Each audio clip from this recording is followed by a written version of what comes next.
Muy buenas tardes a todos. Bienvenidos a este ciclo de entrevistas organizados por Integración Profesional. Integración Profesional es un grupo de contadores públicos, de licenciados en Administración, de licenciados en Economía, de estudiantes de las Ciencias Económicas de la provincia de La Rioja. Mi nombre es Fernando Cabral, soy contador público y en el día de hoy vamos a hablar con el economista Matías Tombolini. Mientras le esperamos a Matías, les cuento que Matías Tombolini es asesor económico, es profesor universitario, es político argentino y es actualmente el vicepresidente del Banco de la Nación Argentina. Mientras se van sumando, vamos a esperar que se conecte Matías.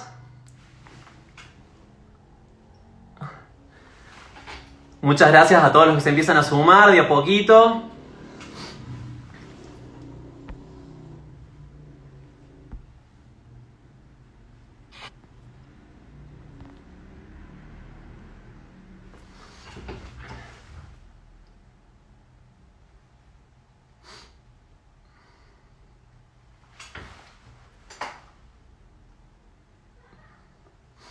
Gracias a todos los que están participando, a los que difundieron esta actividad. Les cuento que durante hoy vamos a consultarles, por supuesto, a Matías sobre la situación económica del país en este momento. Y el día viernes vamos a tener otra charla, nos vamos a volver a encontrar para hablar de herramientas financieras para empresas riojanas. Eso lo vamos a hacer con la contadora Laura Sabatini. Pero hoy nos convoca la charla que hemos denominado Economía en Cuarentena. Vamos a ver si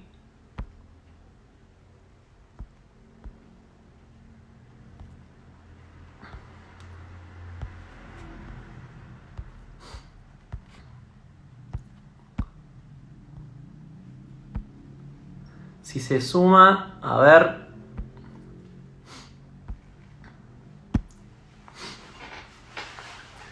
Gracias a todos los que están compartiendo la actividad.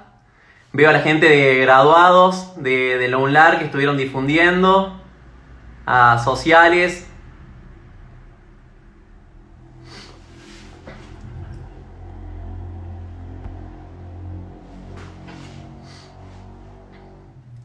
En unos minutitos se conecta Matías y comenzamos la entrevista.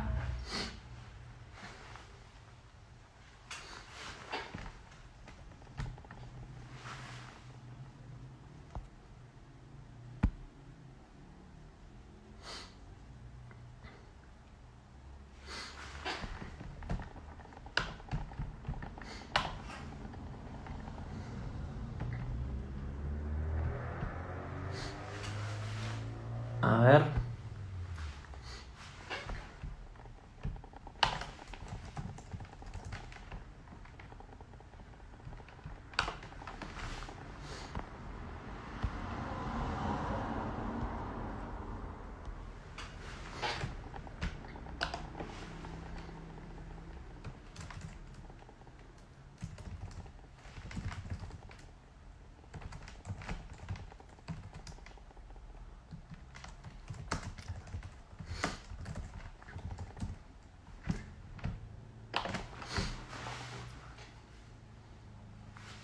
Gracias a los que se van sumando.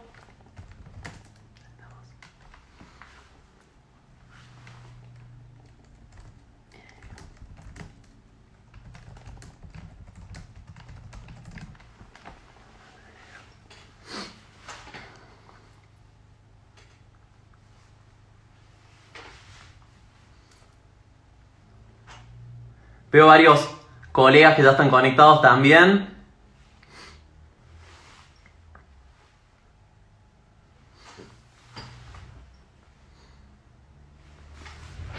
En unos minutitos se conecta Matías y comenzamos con la entrevista. Estuvimos recabando todas las preguntas que nos llegaron durante esta semana a la cuenta de Integración Profesional.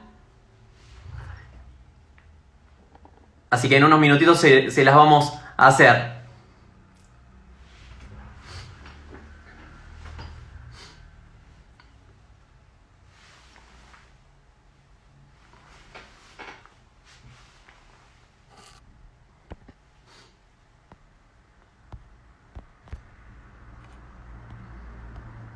A ver si está la solicitud.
Gracias a todos los que se siguen sumando.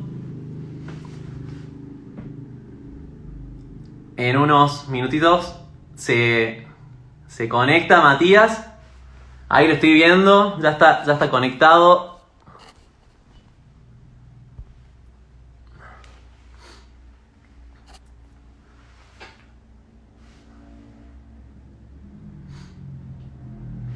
Vamos a ver si nos puede enviar la solicitud.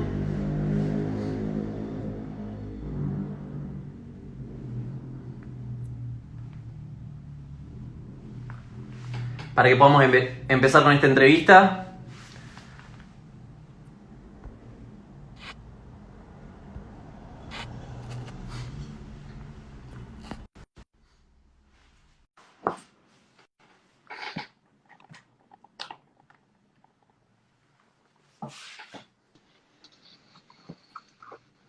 Ahí se está conectando. Matías, muy buenas tardes. ¿Cómo estás? Hola Fernando, ¿cómo estás? Qué gusto.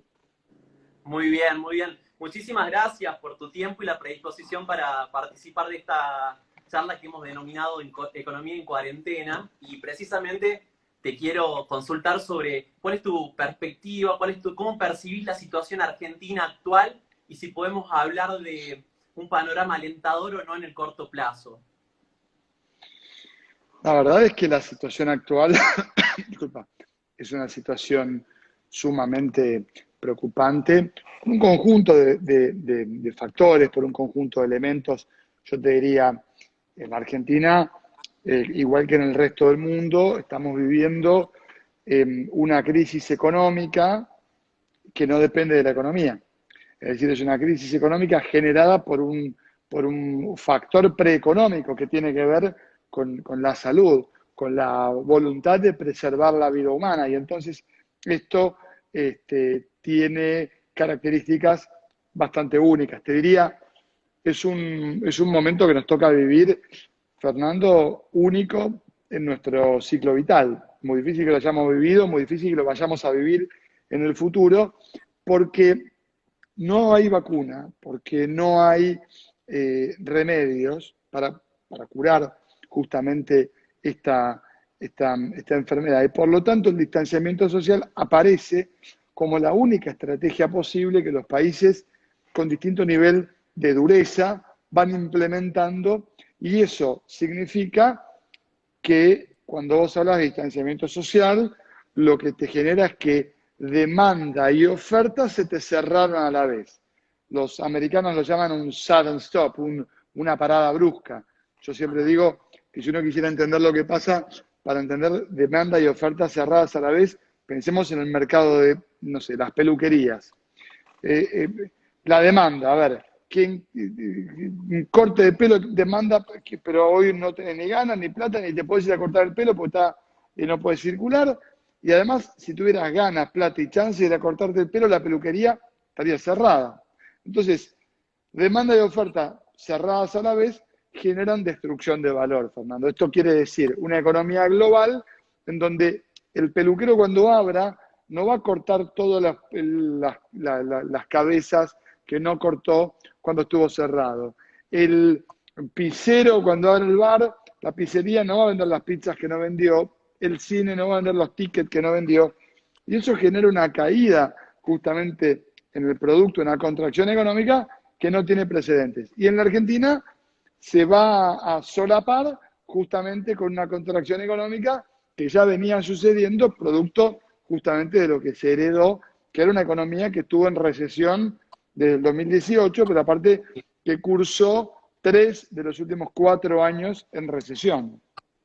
Perfecto. Hubieron una batería de medidas desde el inicio de la pandemia que fueron a cubrir varios sectores de la sociedad. ¿Cuáles considerás que tuvieron un resultado positivo y cuáles no tan buenos para apaciguar lo que es el efecto de la crisis que provocó esta pandemia? Mira, los estados cuando enfrentan situaciones de estas características, básicamente lo que hacen es intentar sostener justamente a demanda agregada. Y entonces, ¿qué se hizo? Se generó una medida central que es el ingreso familiar extraordinario, esos 10.000 pesos a 9 millones de personas. Se atacó a la pyme básicamente subsidiando el pago de salarios del 50% con el ATP y al sector de autónomos se lo trabajó con un crédito a tasa cero, que es un subsidio, porque estamos con profesionales de ciencias económicas. Ustedes saben bien que en una economía con 41% de inflación, claramente cualquier tasa por debajo de eso es literalmente una tasa negativa. Si la tasa es cero, es un subsidio, digamos, literal. Y eso funciona como un amortiguador, Fer, del impacto. Esto como que cae un meteorito en la Tierra y genera un cráter gigante. Bueno, Sí. estas son medidas que amortiguan el impacto. No son medidas reactivantes, sino que son medidas mitigantes, que intentan frenar el impacto de algo que no está pedido, digamos, que es como un tsunami que vino y que vos intentás justamente no ahogarte en el tsunami. Perfecto. ¿Hay algún sector que consideras que todavía está esperando una medida puntual, aparte de las que ya se tomaron, para cuidar los ingresos, para cuidar el trabajo? Todos, porque lo que vos tenés, Fer, es medidas de orden general. En general, yo te diría, el gasto se disparó fuertemente y la recaudación se contrajo. Entonces, los estados lo que buscan es medidas de carácter general que lo que tratan es de abordar a todos los sectores de una vez, como si fueran, digamos, medidas que no pueden justamente, te diría, tener particularidades, porque en gestión pública, vamos, hay una curva de aprendizaje que hay que recorrer entre la decisión y la implementación de la decisión. Entonces vos tenés que tomar medidas muy generales en medio de una crisis como esta, porque si querés atender distintos sectores, tendrías que implementar distintas características para cada una de las políticas puntuales, y eso hace muy engorroso la implementación y no llegás tarde, porque los sectores necesitan hoy la asistencia del Estado. Perfecto. Te hago una pregunta, aprovecho que sos profesional de las ciencias económicas y que nuestro público son colegas. ¿Qué papel crees que juega el profesional de ciencias económicas que sin haber sido declarado como un profesional, un trabajo esencial, no ha parado de trabajar durante todo este tiempo? ¿Cómo lo ves al profesional de ciencias económicas? Yo creo que, digamos, pero va a ser de las actividades probablemente menos golpeadas en una economía que es una economía, digamos, que se le va a contraer el PBI 8, 6, 10, no sabemos, por ciento. Y obviamente a menor nivel de actividad, menor laburo para el profesional de ciencias económicas. En este contexto, lo que está claro es que el rol que cumple el profesional de ciencias económicas es fundamental porque, por ejemplo, los bancos en general y la banca pública en particular, y nuestro banco, el Banco Nación, donde me toca prestar servicio público a mí, básicamente cuando están prestando recursos de terceros, depósitos de los ahorristas. Por lo tanto, para prestar requieren una figura que es la del sujeto de crédito, sujeta de crédito. O sea, quien recibe un préstamo tiene que tener el balance al día y ahí obviamente el Banco Nación, los profesionales de ciencias económicas cumplen un rol fundamental y en la certificación de ingresos o en el armado del balance, por cierto, que ya tienen la posibilidad de ser certificados a distancia y nosotros podemos pedir balances certificados. Yo algo tuve que ver con esta charla que se dio a nivel de Federación de Consejos, justamente para que se trabaje con balances certificados, toda vez que los profesionales pueden certificar los balances. Claro. Matías, con respecto al tema de ingresos, sabemos que los ingresos de las personas fueron disminuyendo, no solo en su cantidad, sino en su poder adquisitivo, porque vivimos en un contexto inflacionario. Yo creo que es el momento para tener a mano tu último libro, 113 secretos para ganarle a la crisis. De estos 113 secretos para ganarle a la crisis, ¿cuáles me dirías, Fernando? Mira, estos tres los tenés que tener presentes porque son indispensables para que el impacto sobre el bolsillo sea lo menor posible.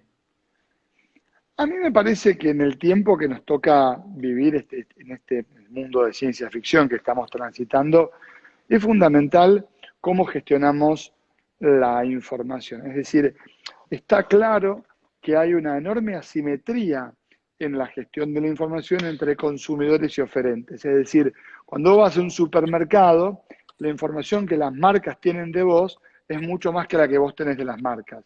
Y por lo tanto, es una competencia desigual, en donde vos creés que ejercés tu libertad a la hora de elegir y en realidad estás completando un ciclo que comienza con todo un lavado de cerebro que te hace creer que estás eligiendo libremente. Para eso, para poder elegir libremente, nada mejor que tener claro el proceso de selección que empieza con un presupuesto, con informarnos, con elegir de manera eficiente, con tener claros nuestros derechos como usuarios y consumidores y con luego tener la posibilidad de sacar una conclusión respecto de cómo compramos. Y ese usuario de productos o de bienes o de servicios como servicios financieros requiere justamente por parte de quienes elegimos que no solamente vayamos al supermercado y agarremos de la góndola, sino que tengamos claro, bueno, justamente qué procesos intervienen en la selección que nos parece natural y que es obviamente no tan natural como creemos. Por eso es muy importante observar la góndola de arriba abajo, es muy importante hacer un presupuesto y una lista antes de ir al supermercado, es muy importante tener en cuenta qué es lo que realmente necesito y no comprarme el amague de, qué sé yo, 4x2 en vinos, cuando en realidad Claro. no aplican todas las marcas, o 50% de descuento en la segunda unidad, que nunca es para todos los productos, pero que en realidad tu cabeza, digamos, tenés una satisfacción que te da la idea de decir, estoy comprando en el día correcto y en realidad la promo está armada para que vos creas que estás comprando en el día correcto cuando finalmente no terminás comprando lo que tiene justamente todos los elementos que suponen hacer eficiente tu compra, sino que hacen eficiente tu decisión para quienes quieren que la tomes de esa manera, que son las marcas. Perfecto, perfecto, clarísimo. Entonces, los invitamos a que se sumen a leerlo. La verdad que es muy interesante, 113 secretos para ganarle a la crisis. Bueno, veo muchísima gente conectada, me pone muy contento, profesionales de La Rioja que están haciendo sus preguntas. Pero contámelas, digamos, léeme un par y no hay ningún Perfecto. problema, las contestamos. Vamos Y no, a tratar de y estar. no, que no importa que no sean, digamos, si no son condescendientes, mejor, no hay ningún problema. Perfecto. Vamos a ir buscando. Bueno, mientras encuentro alguna pregunta, quiero consultarte sobre algo que, bueno, durante estos últimos días se estuvo hablando muchísimo y es sobre la agroexportadora Vicentín. Es una empresa que tiene un compromiso muy grande e interesante con el sistema financiero argentino, pero puntualmente con lo que es el Banco Nación. Tengo entendido, si no me equivoco, cerca de 18.500 millones de pesos, que es lo que está debiendo esta empresa. Mi consulta es, Matías, ¿qué falló al momento de otorgarle la asistencia financiera y qué posibilidades hay de recuperarlo al crédito, considerando también, como te escuché hace unos días, decir de que es un dinero que no solo se debe a Banco Nación, sino que también a todos los argentinos? Es que los bancos públicos tenemos que, y sobre todo esto pasa en los últimos 6 meses, si vos mirás o recordás el debate del sistema financiero de hasta el 10 de diciembre del año pasado, era Levaco Lelic, ¿no? El consejo era cómo puedo hacer una moneda sin laburar con la bicicleta financiera. Y hoy se trata justamente de una tasa de interés que es un tercio de lo que era hace 6 meses. Porque hay una voluntad concreta de ir y enfocarse en un modelo determinado. Lo de Vicentín básicamente se explica como si vos vinieras a pedir una tarjeta de crédito al banco, ¿qué tengo que pedirte yo? Porque protejo los ahorros de quienes en definitiva te prestan a vos, que son los ahorristas, cuando consumís con tu tarjeta, que es un crédito. Te pido el recibo de sueldo y en algún momento se vence ese recibo de sueldo y te tengo que pedir renovar la carpeta. Bueno, Vicentín en abril del año pasado tenía vencida la carpeta, en julio le dieron 90 días, se le volvió a vencer y a partir de mitad del año pasado en adelante, con esa carpeta vencida, bueno, primero amplió, digamos, se le vencieron distintos préstamos de prefinanciación que no fue cancelando y en noviembre el directorio toma conocimiento y convalida justamente el mecanismo de cancelación y retoma, que es un loop que sucede básicamente cuando cancelan un préstamo y se le da un préstamo por el mismo monto que se cancela, cerrando un círculo de algún modo, en donde el problema nunca está en el crédito, porque los bancos están para prestar. El problema está en la calidad del tomador de crédito, si puede o no repagar justamente un monto de esas características. Pensemos que el Banco Nación otorgó en estos últimos 90 días 13.200 préstamos por 33.150 millones de pesos, cuando esto es asistencia a la pyme en la pandemia, y a Vicentín le prestó más de la mitad de eso, un solo cliente. ¿Está mal? No. Lo que está mal justamente es cómo se dio todo ese proceso. Y vale decir también que el banco no es quien tiene que opinar respecto de la herramienta.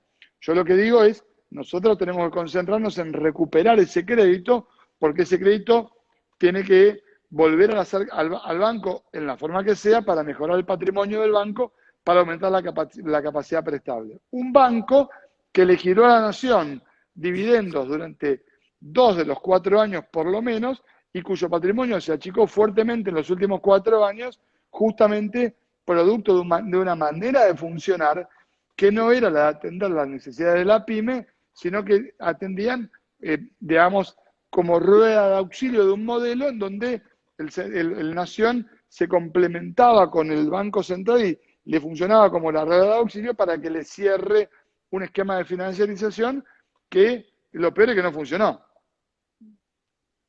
Bien. Me imagino que estoy pensando en las pymes que hoy tratan de acercarse al banco, con los parámetros que manejan. Habrá surgido quizás un nuevo manual de procedimiento para otorgar la asistencia financiera, un manual COVID, me imagino, en donde hay variables donde ya no lo podemos tener en cuenta al momento de decir, ¿es sujeto de crédito? ¿No es sujeto de crédito? Bueno, la realidad es que, digamos, la característica de un sujeto de crédito no tiene que ver con los merecimientos ni con, digamos, la voluntad. Vos le tenés que mirar el flujo de fondo a un cliente y si te puede o no te puede devolver la plata. El banco en ese sentido no relaja su normativa, porque si la relaja, digamos, pone en riesgo lo primero que tiene que hacer el banco, que es defender los ahorros de los ahorristas. Ni siquiera es relevante también la garantía, porque la garantía es como un crédito hipotecario. La garantía hipotecaria es buena siempre que vos presentes ingresos para poder pagar la cuota. Como si no, cualquiera vendría y diría, che, me compro una casa de $1.000.000, porque como la casa vale 1.000.000, préstamela. No, tenés que demostrarme que tenés ingresos para poder pagar eso. Entonces, el banco tiene créditos con tasa muy competitiva, 24%, para la pandemia, con plazos largos, con periodos de gracia extendidos, pero finalmente le tiene que mirar el balance a la pyme que lo pide, y eventualmente la pyme puede ir por el lado de una SGR, por ejemplo, garantizar, que sale como avalista y que finalmente lo que hace es le otorga al banco esta característica de tercero validante que le ofrece justamente al banco la posibilidad de que si el cliente no paga, bueno, se ejecuta esta garantía de garantizar que permite cubrir el préstamo y garantizar luego opera sobre el recupero de crédito con el cliente que se demora, que eventualmente se podría demorar. Pero es eso lo mismo que si postergaron los vencimientos hipotecarios y de tarjeta de crédito para quien no podía enfrentarlo, los bancos lo que hicieron fue dar plazo y tasa, pero no consideración especial en el balance porque se mira siempre, como te decía, el flujo de fondos. Excelente. ¿Hay alguna, qué se espera del banco en términos de asistencia? ¿Se mantiene lo que son estos préstamos a tasa 24? Me decís que hay un periodo de gracia, que es un dato muy importante, un momento en el que el cliente no va a devolver, ideal para la pandemia porque no se están generando ingresos. ¿Tienen pensado otro tipo de medidas similares, disminuciones de tasas?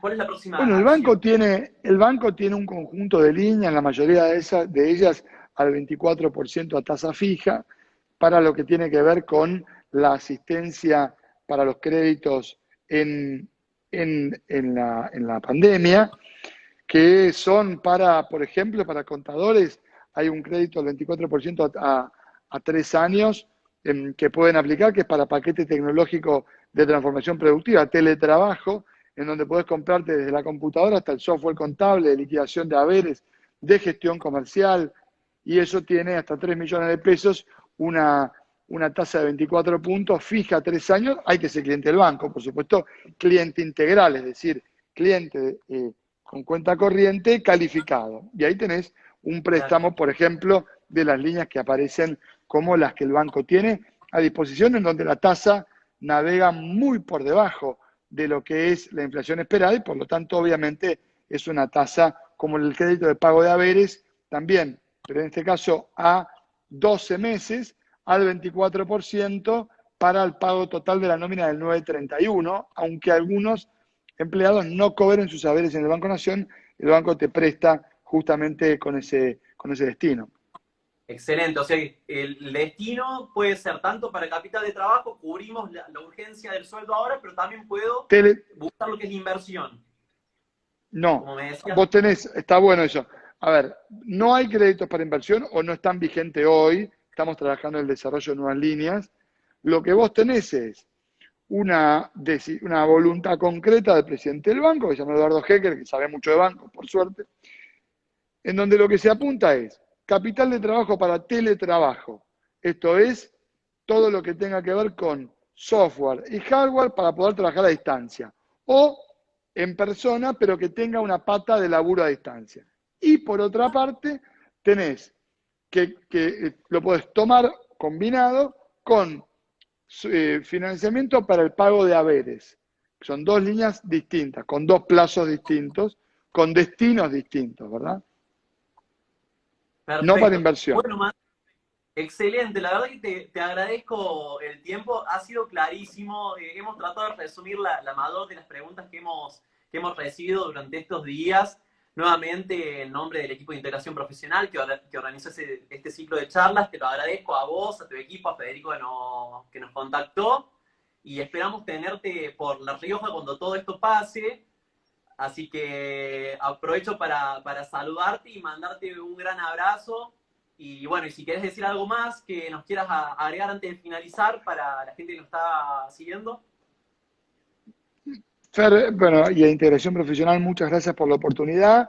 Los invito a que me sigan acá en Instagram y las preguntas que no se pudieron responder, mándenmelas por privado con gusto. Y lo mismo, obviamente, en lo que tiene que ver con la implementación, vale decir, de los préstamos, si necesitan algún contacto o que lo vinculemos con la sucursal del banco, lo más importante que el banco tiene son sus empleados, que no tienen la camiseta puesta, sino que la tienen pintada, como dice nuestro gerente general, y esto es absolutamente cierto, con lo cual, si ustedes me pasan un reclamo, una consulta, lo cursamos con las sucursales y como decían antes, su queja no molesta, es decir, todo lo que ustedes vean que estamos haciendo mal, no hay nada mejor que contárnoslo, que decírnoslo, porque justamente quienes estamos en el servicio público solo podemos mejorar a partir de que se identifique aquello que tenemos para hacer mejor.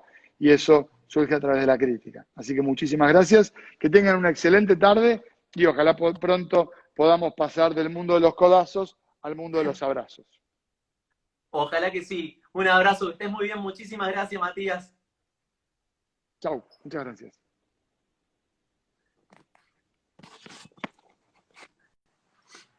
Excelente, ahí estuvo el economista Matías Tombolini. Yo los quiero invitar para este viernes 26 de junio a las 17 horas, con la contadora Laura Sabatini. Vamos a hablar de herramientas financieras para empresas riojanas. Laura nos va a comentar a dónde ir para buscar financiamiento en La Rioja, mercado de capitales, entidades bancarias, toda la información este viernes a las 17 horas, también por Integración Profesional. Mi nombre es Fernando Cabral, les agradezco haber compartido con su tiempo con nosotros. Esto fue Economía en Cuarentena con Matías Tombolini. Nos vemos, hasta luego.